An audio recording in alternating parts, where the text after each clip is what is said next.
Hello everyone, I'm so happy I finally got around to recording this video. I meant to record this video towards the beginning of August, as I told all of you guys on my Instagram account. But life kind of got busy and I was leaving for college, but I've been here for 2 weeks now, so I'm starting to settle in. So I finally have time to record this video. I'm so happy because this is a topic that I'm really passionate about and that I love talking about. So I'm really glad that I'm going to be able to record the whole video. Because if you guys did watch my Instagram story a couple weeks ago, you know that it was kind of pieced up and it was being annoying, and even when I watched it back, some pieces were missing, so if it seemed like it was jumping around, it was not you. It was because something was going on with my phone. I think it was because I added so many videos. But anyway, in any case, today I am going to get real with y'all on the topic of chastity and purity. As I said, this is a topic that I'm really passionate about. And just a disclaimer, we need to live out chastity and purity in every area of our life. But for the purpose of this video, I'm mainly going to be talking about chastity and purity in the context of relationships with the opposite sex. Just to throw that out there so you guys kind of know where I'm going. But really what inspired all of this is I was reading a little booklet by Jason Everett called Pure Love. And I've been reading it and I haven't finished it yet. I like to read it like in bits and pieces. But it really points to the reality. As I'm reading this, I'm just thinking to myself, this book is like really pointing to the reality that physical intimacy belongs in marriage. In saving sex for marriage. And you know, something that you'll hear a lot from people who argue against saving sex for marriage or saving physical intimacy for marriage is that it doesn't really matter. We really love each other.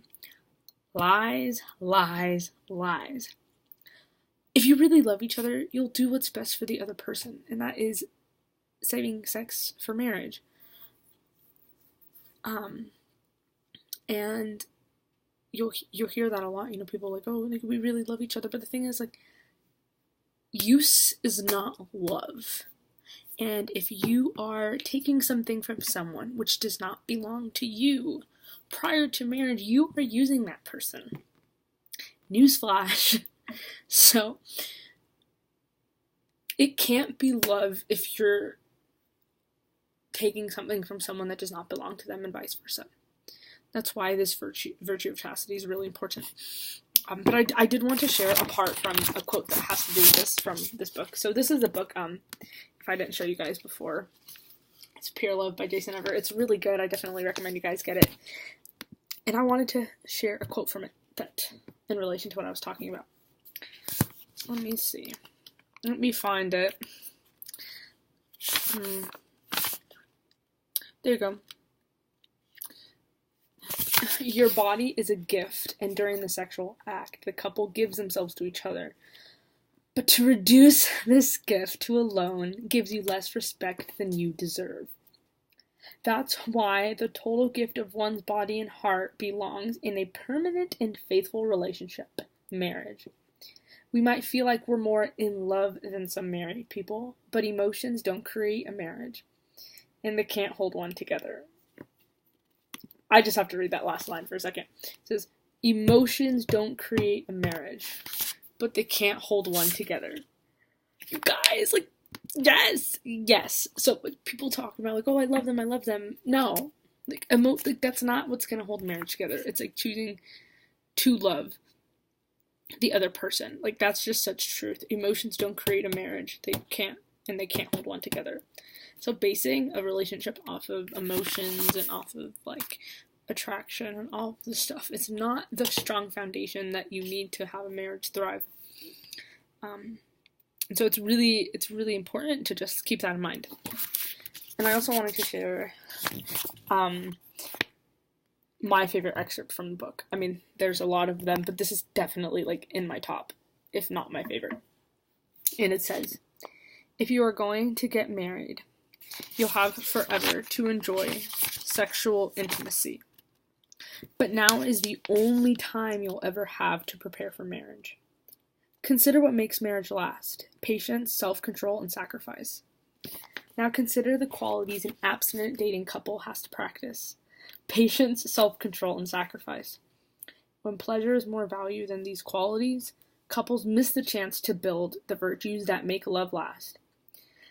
This is my favorite part. After all, being united for life is better than being united for a few nights.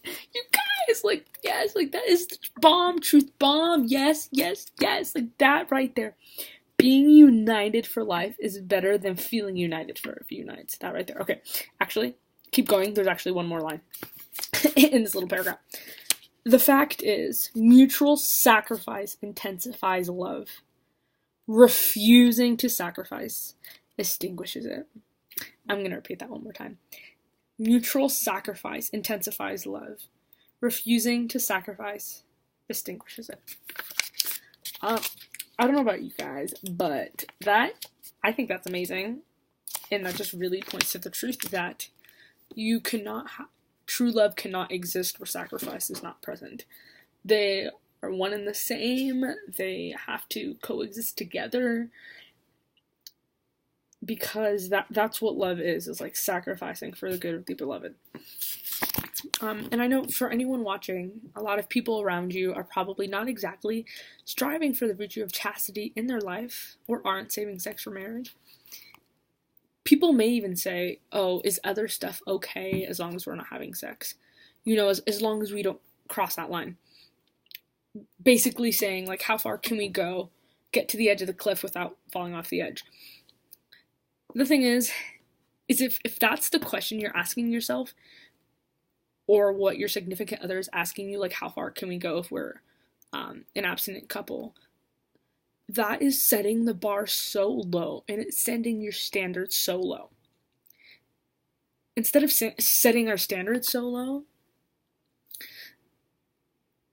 instead of just asking how far can we go without, like, going off the edge, we should be, like, praying to find someone who will save sex for marriage, not only, but will compromise our heart and purity in every other area, but pray for someone that will go out of our way to protect our heart and our purity. Not just to pray for someone who will, like, make just save sex for marriage, because the virtue of chastity is so much more than just not having sex. Like, it is so much greater than that. And to avoid ending up with someone who seeks to compromise your purity in every area, you really have to set your standards high, because it is the only way. There are going to be a lot of people that, like, may be tempting to be like, oh, like, they don't, like, they have this and they have this, they don't have this. The thing is, like, if they're not striving for this virtue in their life, they won't be able to lead you in this virtue, or they won't be able to lead you to heaven. So it's really important to pray for someone like that. And to the ladies watching, whose boyfriends or guys they are dating may be pressuring them to compromise their purity, listen. He is trying to take something from you that does not belong to him.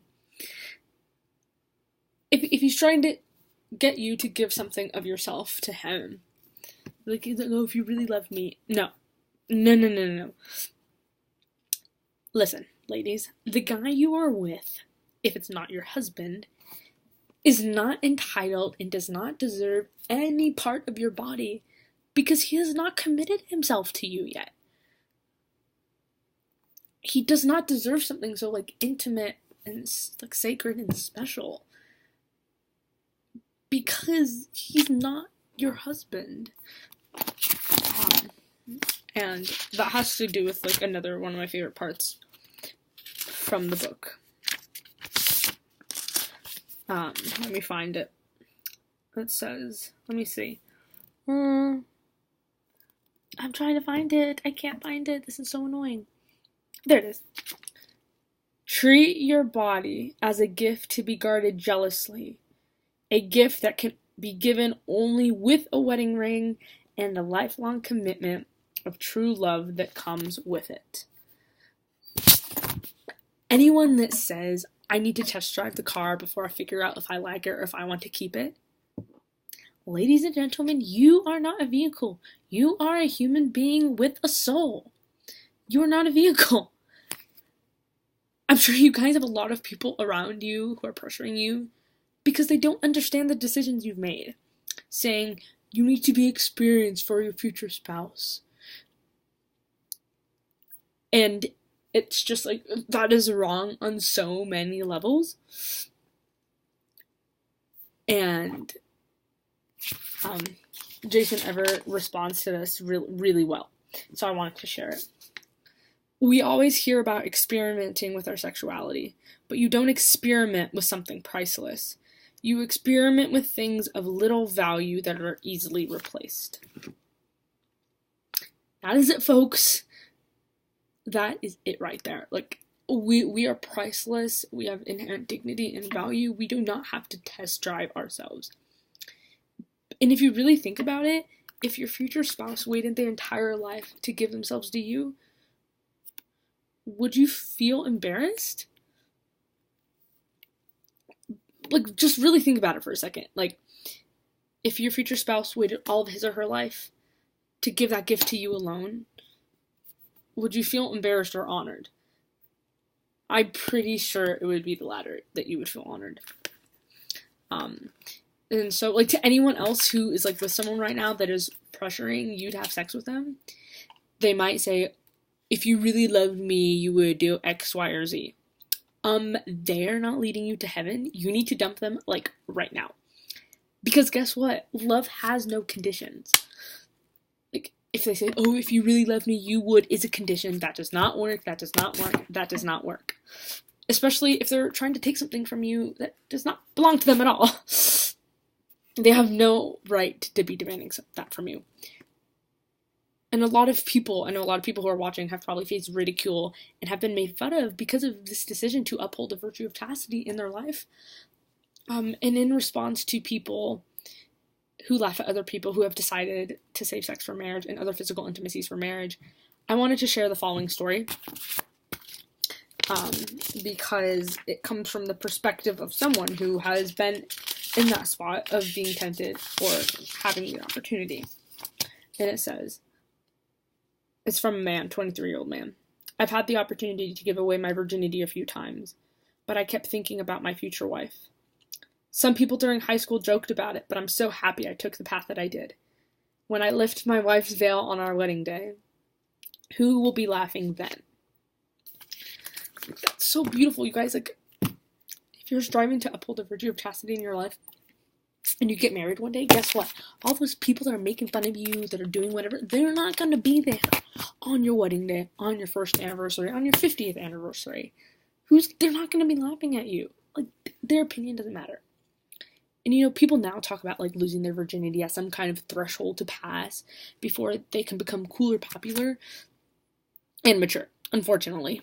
But the thing is, your virginity was never meant to be something, like, that was lost and that you, like, find miraculously. And as Jason Everett says, your virginity was never meant to be lost, as if it had been misplaced somewhere.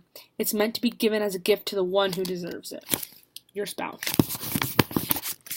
And again, I know guys are watching this too, but to the ladies watching, consider how you want your future daughter to be treated one day. Because however you want her to be treated, and I assume, you know, that's really well respected, that's how you should want to be treated. And it's the kind of man that you should look for yourself. And the bottom line is, yes, we should be saving sex for marriage because it only belongs to our future spouse. But Jesus needs to be the end of everything that we do, not just a human person. In your decision to save sex for your future spouse, you need to be doing it because it's what Jesus wants for you. It's what Jesus wants for both of you. And it's how you can show honor in your relationship to him, to your future spouse, and to God. And so really should be the end of everything that we do. And to be honest, not all of us are called to marriage. So purity and chastity is not just for those called to marriage. It helps you discern your vocation more fully because prior to marriage, physical intimacy can cloud your judgment. And without clear judgment, you're not able to discern God's will clearly. So if you're truly trying to discern God's will, whether that be God's whether God's will be the religious life or marriage or something else, the virtue of chastity is so important because it is what will help you have a clear vision to see whatever that end goal is. And let me just, like, be clear. Physical intimacy does not just mean, you know, like, no physical contact, like, at all, with members of the opposite sex. You know, like, hugging's okay, holding hands is okay, and I know what I'm about to say is totally countercultural, and people aren't going to agree with me on this, but I don't care. I'm just going to say it anyway. I would even argue that something as special and as intimate as kissing belongs only in the bonds of marriage, because it is something that's, like, so intimate and beautiful and holy and special. I think something that beautiful only deserves to be shared with the person who has committed themselves to you for life. And I know I just went on this whole, like, countercultural and society being driven crazy by what I just said, because no one talks like that anymore. Like, who saves kissing for marriage? I don't know. I do. Okay, whatever. I guess I'm the only one. But guess what? I don't care what people think, and you shouldn't care what people think. I only care what Jesus thinks. He's the only audience we should have. And yes, like, you know, you'll be made fun of for your decision, but I care about honoring my future husband a bajillion, million, trillion, billion times more than any kind of ridicule I may face by the world and by society because of my decision. And if anyone does not want to be with you because of the standards you have set for yourself, guess what? They don't deserve you. You need to dump them, like, right now. Your future spouse is not just going to be your spouse, but they are going to be the father or mother of your future children. So when it comes to choosing that person, we really need to choose wisely. And so I wanted to share a couple last things in here. Okay. The thing is, purity and chastity is not just a set of rules, it is a virtue, so we have to strive for it daily. In every area of our life, we have to make decisions that mirror this desire to have this virtue. And then it makes a beautiful point here. If so, realize that chastity isn't a burden or a set of rules. It's a change of heart from getting some to giving all. That is what chastity is about. From getting some to giving all. It is about giving your all to those around you and to your future spouse and your future vocation. It's giving your all and saving it for when that does happen. And there's a couple more beautiful points in here. Let's see, where is it? Let's see. Oh, there it is. And chastity, people like, oh, abstinence, it's so hard. Chastity is so hard. You know what? Like, yes, purity and chastity, newsflash, is hard. If you didn't think that, I'm sorry. You just got whacked over the head with a book. Of course it's hard. We're human. Like, don't be stupid. But the thing is Jason ever says this, is that chastity isn't the loss of freedom, it's the fulfillment of it. A person who is controlled by their hormones is not free. A lot of people say, oh, I could never, like, save sex for marriage, like, chastity, all this stuff, because I just have too many desires. Guess what? Like, if you're controlled by your hormones, you are not free to love someone else. If you want to get married one day, you have to be able to, or, like, even in the religious life, you, like, give of yourself fully to God. And if you're controlled by your passions and your emotions, you're not free to love someone, you know, how they deserved. And in regards to, you know, a lot of people will use physical intimacy to get love and to get a relationship. But Jason Everett makes another good point. Knowing you are loved is so much more exciting than wondering if you're being used. I mean, knowing that, like, the other person loves you for who you are and not what you can give them from your body or whatever, it's so much more beautiful, and you don't have to worry about being used, because that's not how we were created. We were created to love like God loves. And I think that's mainly all that I said in my Instagram video. And I just wanted to record it all, but I really wanted to share that because this is something I love to talk about. I think it's really important, especially the modernist culture that we live in. And I wanted to encourage you guys to just not like strive for this virtue of purity and chastity,